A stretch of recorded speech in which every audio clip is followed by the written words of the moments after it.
Bonjour, c'est l'heure de la quille du dimanche et en ce jour du réveillon de Noël, je vous avoue que j'ai eu beaucoup de mal à me décider sur la quille que j'allais vous présenter. Alors j'ai finalement opté pour un petit peu de douceur mais avec de la fraîcheur quand même, un vin qui va pouvoir vous accompagner dès l'apéritif ou pourquoi pas sur votre traditionnel foie gras, mais encore, et ça c'est un peu plus original mais super à faire, sur une sélection de fromages bleus. Alors je vous emmène dans le sud-ouest, il s'agit d'un jurançon. Je ne vais pas dire jurançon moelleux, sinon c'est un pléonasme. Si on veut parler de la version sec, on dit jurançon sec. Il y a deux appellations sur ce vignoble, tout petit, qui fait 1000 hectares.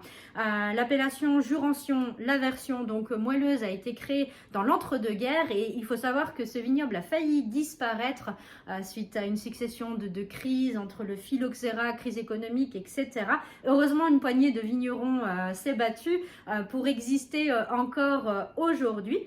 On est au domaine Castera, donc c'est Franck Liour qui a repris le domaine familial en 2014. Il est la 5e génération de sa famille à reprendre le flambeau. Le domaine a été créé à la fin du 19e siècle.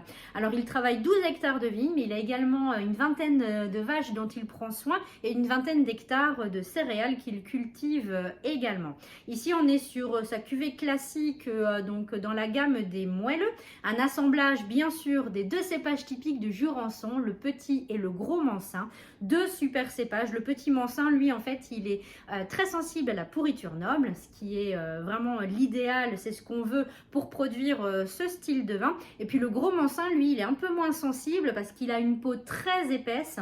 Par contre, il a un apport aromatique qui est juste sensationnel sur des notes de coin notamment. Et surtout, il a un rapport sucre-acidité qui est génial, qui permet d'avoir des vins moelleux, certes, mais avec toujours une belle acidité et une belle fraîcheur, ce qui fait aussi que les vins vont vraiment bien tenir dans le temps. Je vous invite d'ailleurs, si vous en avez la possibilité, à vous en procurer quelques bouteilles et à l'attendre un petit peu, à déguster quelques années après. C'est vraiment magnifique. La sensation de sucrosité, elle diminue en bouche et on a toujours cette belle fraîcheur et surtout des notes aromatiques qui vont évoluer vers les fruits secs et c'est vraiment magnifique.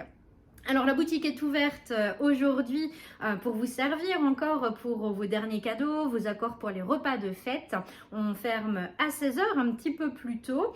Je vous remercie pour votre fidélité et votre confiance toute l'année et pour cette fin d'année pour les fêtes. Je vous souhaite un très joyeux Noël entouré de vos proches.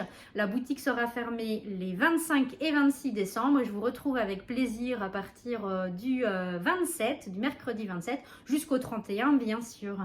Très belle fête à vous, à bientôt, au revoir.